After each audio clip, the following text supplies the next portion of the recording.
ऐसे कोई लंबी छुट्टी मारता है कि 10-10 दिन की यार। खैर, मानस, गुड मॉर्निंग। मानस, आज का प्रिफर्ड पिक, पहला टॉप कॉल कौन सा? गुड मॉर्निंग आशीष जी, गुड मॉर्निंग विनीत जी, गुड मॉर्निंग एवरीवन। तो देखिए, बाटा पे खरीदारी करने की राय रहेगी। बाटा में एक बड़ा अंडर परफॉर्मेंस देखने को मिला। 1700 रुपए से हम लगातार गिरावट देख रहे थे। 1340 के आसपास स्टॉक ने सपोर्ट लिया। जो लास्ट सेशन था वहां पर लोअर लेवल पे बाइंग इंटरेस्ट देखने को मिला, काफी बेहतर वॉल्यूम्स थे। 10-20 डे मूविंग एवरेज को रीगेन करके क्लोजिंग देखने को मिली। तो आई थिंक एक बाउंस बैक जरूर बनता है, तो केवल उस बाउंस बैक के लिए प्ले करेंगे। करंट लेवल पे बाटा में खरीदारी करेंगे। 1354 एक गैप डाउन अगर आज देखने को मिल जाए तो आई थिंक बढ़िया लेवल मिल जाएंगे। तो 1354 के स्टॉप लॉस खरीदारी करेंगे। 1420 1420 जो कि 50 डे मूविंग एवरेज है, वही टारगेट रहेंगे बाटा के। ये कैश लेवल्स मैंने बताए हैं। ऑप्शन में आप 1380 का कॉल ऑप्शन, जो कि 33 रुपए पे क्लोजिंग थी, उसके आसपास मिले तो खरीदारी करिए। 23 रुपए का स्टॉप लॉस लगाइए इस ऑप्शन में, और 55 रुपीज के टारगेट सेट करिए।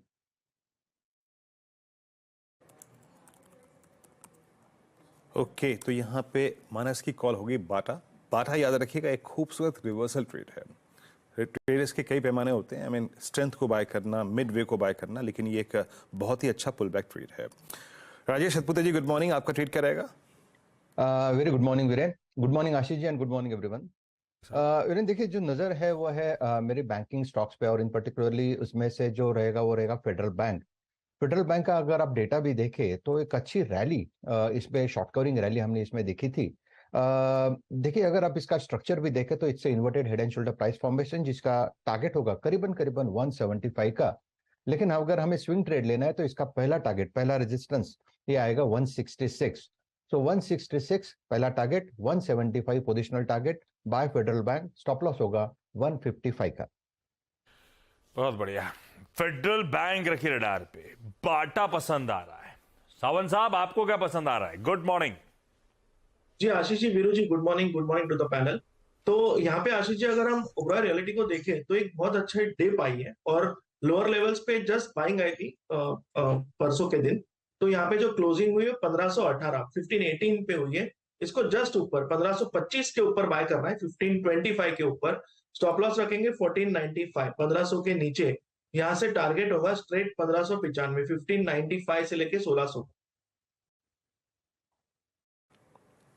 Okay, Oberoi Realty buy trade है 1517 पर। और शिल्पा जी के पास चलते हैं। शिल्पा जी, गुड मॉर्निंग। आपका ट्रेड आज का?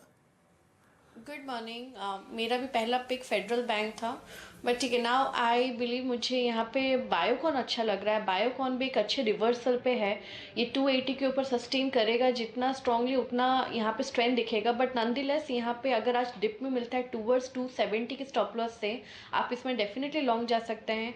280 के ऊपर इसमें स्ट्रेंथ और बढ़ जाएगा, जहाँ पे टूवर्ड्स 300 से लेकर 320 के लिए आपको एक टारगेट दिखाएगा। थोड़ा positional play, but Biocon buy. Biocon, ये है शिल्पा जी की second preferred pick. Federal Bank पहला पिक था जो सतपुत साहब ने ऑलरेडी चुन लिया। सतपुत साहब, ये घटना आपके साथ होती तो आपका दूसरा प्रिफर्ड कौन सा था? आशीष जी, पहली एक घटना ऑलरेडी हो चुकी थी। मेरा पहला पिक था बाटा जो मानस जी ने ले लिया था। लेकिन कोई बात नहीं, पैनल पर डिस्कशन होता है, यही बहुत बड़ी बात है। आशीष जी देखिए, मेरा जो नेक्स्ट पिक था वो पीएसयू बैंकिंग में से था, और वो था स्टेट बैंक ऑफ इंडिया। ठीक है। ठीक है भैया, सबको एक दूसरे के पिक्स पसंद आ रहे हैं, यानी कि सबका समीकरण वही कह रहा है कि ये आज के सबसे प्रिफर्ड आइडियाज हैं भाई साहब। हालांकि बाजार में कंसेंसस जब इमर्ज होता है तो मामला गड़बड़ा जाता है। इस केस में सिर्फ एक दो है, इसलिए अच्छी खबर है। भैती साहब, गुड मॉर्निंग। भैती साहब, वीकेंड में बढ़िया रेस्ट, वीकेंड नहीं था यार, ये तो एक दिन की छुट्टी थी, सॉरी। खूब रेस्ट कर लिया होगा आपने छुट्टी के बाद? गुड मॉर्निंग आशीष जी, गुड मॉर्निंग वीरेन जी, गुड मॉर्निंग एवरीवन। जी आशीष जी, अच्छा एक रेस्ट डे मिल गया। आशीष जी, मेरा जो आज का प्रेफर्ड पिक रहेगा वो है शॉर्ट कॉल सिप्ला में।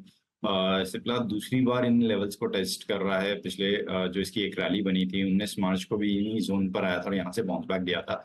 बट जिस हिसाब से लास्ट ट्रेडिंग सेशन में ओपन इंटरेस्ट बिल्टअप और कॉल राइटर्स ने अग्रेसिवली कॉल राइटिंग की, हमें लग रहा है ये एक क्रूशियल पॉइंट है। 7% का हुआ है बिल्टअप, और क्लियरली शॉर्ट बिल्टअप इसमें देखने मिल रहा है। वॉल्यूम भी सर्ज हो चुके हैं शॉर्ट साइड में। तो इसमें बिकवाली की सलाह है, कंडीशनल सेल है। 1420 के नीचे अगर ये खुलता है तो वहीं पे सेल करने की सलाह रहेगी। अगर ये ग्रीन टिक में खुलता है तो इसमें शॉर्ट ना करे। 1440 का एक एसएल लगाना है, 1400 का पहला टारगेट और 1380 के सेकंड टारगेट के लिए इसमें शॉर्ट पोजीशन बनाई जा सकती है।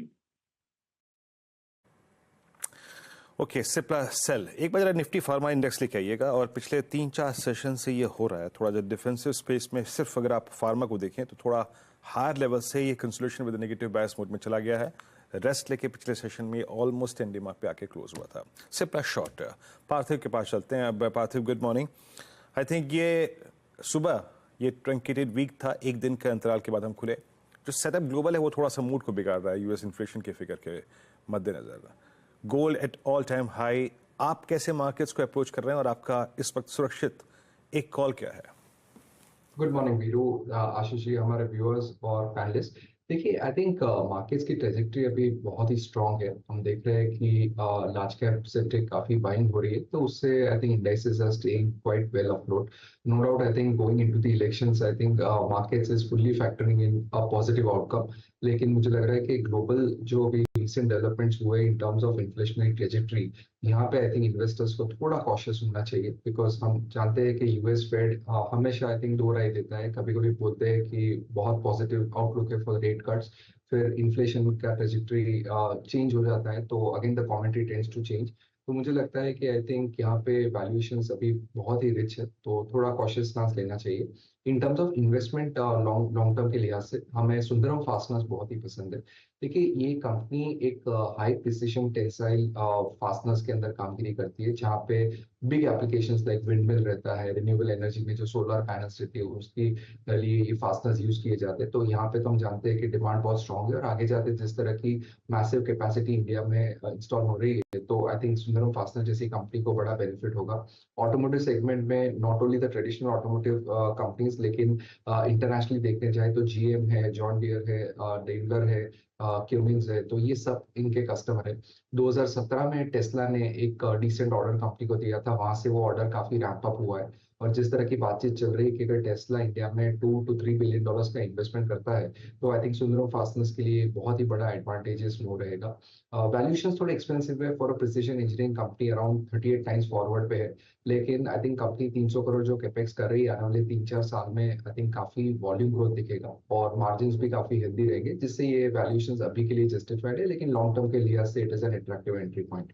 तो डेफिनेटली आई थिंक 2-3 साल के लिहाज से भी हमने सुंदरम फास्टनर यहाँ पे इन्वेस्टमेंट कॉल रखना है। बढ़िया, ये है पार्थिव का आज का बढ़िया सा fundamental idea. Quickly wrap up कर देता हूं। बता दें कि मनी कंट्रोल पर दिए गए विचार एक्सपर्ट्स के अपने निजी विचार होते हैं। वेबसाइट या मैनेजमेंट इसके लिए उत्तरदायी नहीं है।